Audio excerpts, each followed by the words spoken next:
We are walking through the turbulent years of the 21st century, yet most people still observe recent events using 19th century mental maps to read the world. When they see US fleets pressing up against the coast of Latin America, when they witness sanctions choking the economy of Caracas, the instinctive reaction of many people is to think it is simply because of oil. All because of oil. That conclusion is correct but not sufficient. In the old, dusty history of colonialism and empire, people fought to seize land, rob mines and wrestle every barrel of crude with bombs and blood. But in the age of algorithms, digital finance and cross-border sanctions, war has evolved to a new level, one in which the strong no longer go rob resources in the crude way of petty thieves. They do something smarter, more sophisticated, and far more powerful. They create and protect the rules of the game. And in that harsh game, they do not need to own your oil field. They only need to force you to use the slip of paper they print to exchange for your own resources. The story of Venezuela, therefore, was never merely a story about a South American country being bullied for having too many resources. It is a blood-soaked indictment of a rebellion against the god that rules globally, the US dollar, USD. This is a war between, on one side, the financial order established after World War II, and on the other, those who want to break out, to find another path to survival. If you want to understand why Washington is willing to spend billions of dollars, willing to face criticism from international du lung to surround a country that inherently has no military capacity to threaten them, then you need the courage to see through the fog of oil and recognize the steel core within the power of the world's reserve currency. Welcome to Inner Shadow, where there are truths society does not want you to know. America does not lack oil. To begin this geopolitical dissection, we must shatter a foundational misconception that has sunk too deeply into the public mind, the idea that America attacks Venezuela to seize its oil. Look straight at the bare reality of the global energy industry over the past two periods.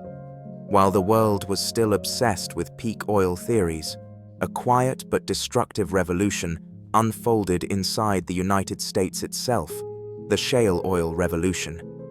Thanks to hydraulic fracturing and horizontal drilling, Washington, once chronically thirsty for oil, a country that once had to kneel before the Middle East's oil kings, suddenly rose to become the world's leading crude oil producer, surpassing both Saudi Arabia and Russia. The US now not only has energy self-sufficiency, but has also become an oil exporter. So use the most pragmatic mindset of an arms dealer and ask, why would the US trade away its international reputation, spend billions on intervention campaigns, and shoulder enormous political risks just to seize something it already has in surplus? Venezuela may possess the largest oil reserves in the world in theory, but it is a type of heavy oil thick as asphalt.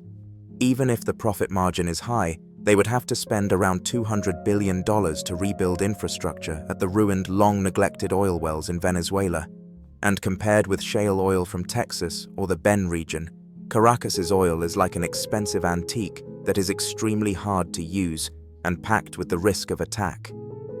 If the US truly wanted Venezuela's oil, it would have hundreds of cheaper, quieter, and more effective ways than deploying forces to provoke and imposing sanctions. They could use multinational corporations to manipulate. They could buy off politicians outright. They could sign clandestine trade deals without firing a single bullet. War or sanctions in the 21st century are extremely costly tools that leave geopolitical scars that are hard to heal. Washington is not stupid enough to burn massive resources just to control oil wells that it can drill in its own backyard. The truth is, America does not live by oil. America lives by the power to issue the currency that the whole world is forced to use. In the economic structure of a modern superpower, it no longer competes with cheap labor, nor does it live entirely off trade surpluses from exporting basic goods. The US economy is a gigantic money-printing machine that lives on investment, consumption, and research, where power is measured by the ability to impose the value of the green piece of paper on every global transaction. Lose that power, and the US will collapse like a sandcastle even if it still possesses thousands of nuclear warheads. USD, the invisible power platform, and the Millennium Trap. We must understand a bitter truth. USD is not merely a unit of payment. It is in fact a power infrastructure, the operating system of the entire modern financial civilization. Since the Bretton Woods system collapsed and the Petrodollar agreement emerged in the 1970s, USD has become the sun that every other economic planet must orbit. When USD is the only currency used to price oil, it creates a perpetual and compulsory demand for every country on the planet. Whether you are an industrial power like Germany or Japan, or a developing nation somewhere in Southeast Asia, if you want to turn on the lights, drive cars, operate factories, you must have dollars in hand, and of course you must stockpile them. That power grants the US three supreme privileges that no empire in history from Rome and Mongolia to the British Empire ever held all at once. First, the ability to print money at a cost that is naturally close to zero, yet receive real value from everywhere in the world. The US can print a $100 bill for a few cents of ink and paper, then use it to exchange for a real barrel of oil, a real ton of wheat, or the sweat and tears of millions of workers in poor countries. This is an invisible global tax that the US collects from every inhabitant on Earth. Second, USD allows the US to carry a colossal public debt up to tens of thousands of billions of dollars without ever fearing immediate collapse. Why? Because it borrows in the very currency it can print without limit, and when debt grows too large, it can simply print more to pay interest, or more subtly push inflation, so that countries holding foreign exchange reserves in USD bear the burden. The world is indirectly feeding America's debt through its trust in this currency. Third, and the most frightening, USD is the funding source for US military power. Washington maintains more than 800 military bases and dozens of aircraft carriers across the planet. Not with US taxpayers' money, because that has never been enough. It maintains them with the purchasing power of USD that the whole world is stockpiling. Put bluntly, the whole world is paying for America to sustain an elite fleet and an elite army to control this very world. Lose USD's central role, and the US would immediately drop from superpower status and become an ordinary country with massive debts and an army without the resources to maintain a global presence. Therefore, anyone who dares to touch the throne of USD is not merely an enemy of Washington, they are an enemy of the existing world order. That is the crime of Caracas, when the weak dare to challenge the code of silence of the financial mafia. So what in the end did Venezuela do that made a superpower like the US unable to ignore it, unable to forgive it, and compelled to strike so ruthlessly? Venezuela's problem was never simply its oil reserves. It lay in how it tried to sell that immense oil. Under relentless sanctions that pushed it into a corner, the Venezuelan government took steps that in Washington's eyes were acts of uprising. They tried to sell oil without going through the USD payment system. They used gold to trade directly. They set up bilateral swap agreements with Russia and China. They even went so far as to experiment with a digital currency, petro backed by oil, to completely bypass the financial system controlled by the US. At first glance, to supporters of sovereignty, this was a desperate survival effort by an isolated country, an act of national self-determination. But from the Oval Office perspective in Washington, it would be an extremely dangerous precedent. A virus capable of spreading and destroying the petrodollar system, just as Saddam Hussein once did with the euro in Iraq, or as Muammar Gaddafi once envisioned with the gold dinar in Libya. Imagine if a country can sell oil without needing the dollar. US sanctions would instantly lose their divine effectiveness. America's financial system would lose its leverage, and the rules of the game would begin to erode from within. The US can turn a blind eye to dozens of dictatorships elsewhere. It can shake hands with human rights violators as long as they obediently use USD and reinvest into US government bonds. But for Venezuela, the act of trying to break away from USD was a direct slap in the face of the global boss. In the raw world of geopolitics, this is a war to preserve the code of silence. The US is not afraid of losing a few $1 billion of Venezuelan oil. What it fears is the domino effect. If Venezuela succeeds, Iran will have a lesson to follow. Russia will be more determined. And most importantly, many Middle Eastern countries, the heart of the USD oil system, will begin to ask why they must continue serving Washington's interests. Oil, in this case, is only the vehicle, only the pretext. The true goal is to protect the throne of the green currency at any cost. Modern war is not fought to take land, it is fought to preserve monetary order. Wars in the 21st century do not need to occupy territory with infantry or tanks. They are wars of sanctions, financial sieges, and turning an adversary into an outcast in the global trade finance system. The objective is not to own the opponent's resources, but to make standing outside the system so risky that no one dares to try. US sanctions imposed on Venezuela are not meant to correct morality or bring democracy to the people, as Western media often claims. They serve three core, highly practical purposes. First, to make every transaction outside USD extremely difficult and costly. Second, to drive up the cost of bypassing the US system so sharply that anyone who intends to trade with a sanctioned party hesitates out of fear of being implicated.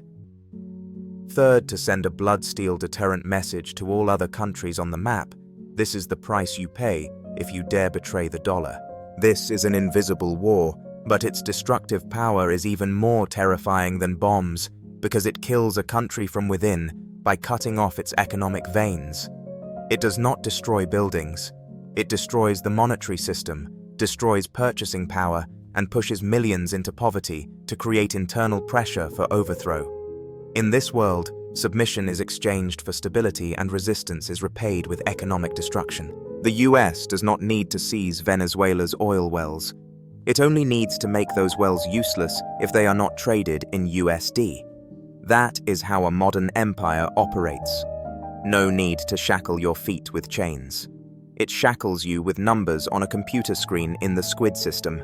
Venezuela is only a pawn and the fear of a global contagion effect. The logic of this game is actually simple and cold. You have the right not to use USD, but the price you pay for that freedom will be far higher than the price of bowing and obeying the rules. This is monetary deterrence, not a war for morality or human rights. What makes the US react fiercely and persistently toward Venezuela is not that the country itself has any terrifying strength, but the so-called contagion effect. Washington sees in Caracas a seed of rebellion that could spread worldwide. Imagine if Venezuela succeeds in building an alternative trading system. Other sanctioned countries such as Iran or North Korea, or even great powers like Russia and China, will look at it as a model and escape route. Oil will gradually be traded in multiple currencies, and then USD's central role will weaken step by step. A monetary empire does not collapse because of a loud armed uprising or one huge battle. It collapses when more and more small, quiet transactions detach from it, like tiny cracks in a massive dam, until the whole structure collapses. The US understands this law better than anyone because it has used that method to bring down rivals in the past. Therefore, strangling Venezuela is more of a preventive act than a cure by Washington. It must turn Venezuela into the ugliest example, the most miserably failed country, so that any leader thinking of abandoning USD shudders in fear. On the geopolitical chessboard, Venezuela is a sacrificed pawn to protect the most important king, global confidence, and the dollar. The US is willing to destroy a country, make it collapse, arrest its top leader, and push an economy into ruin, just to ensure that the monetary order it leads is not shaken by even a fraction. To conclude this podcast episode, we must reaffirm once again, calling what is happening in Venezuela a war for oil is still not sufficient in capturing the essence of modern power. Just as Saddam Hussein in Iraq tried to sell oil in euros, or Muammar Gaddafi in Libya with the idea of a gold dinar, and now Maduro with selling oil in renminbi, this is a life and death war to preserve the rules of the global monetary game. In this game, oil is only the surface. Sanctions are only tools. USD is the core of power. the supreme objective that must be protected absolutely. Whoever makes the world need USD less will automatically become Washington's problem. Of course not, because they are evil or cruel, but simply because they threaten the existing order, the order that feeds America's prosperity in today's geopolitics. Misunderstand the order, and you will always be behind, always be led, always be the one who bears the consequences of mistaken reactions. In an invisible war like this, you will forever be merely reacting a pawn in someone else's hand, with no chance to steer your own fate. The biggest lesson from Venezuela is not about the richness of resources, but about the cruelty of the monetary rules of the game. If you do not understand the value of money and how it is used as a weapon, you can never understand why the world operates the way it does.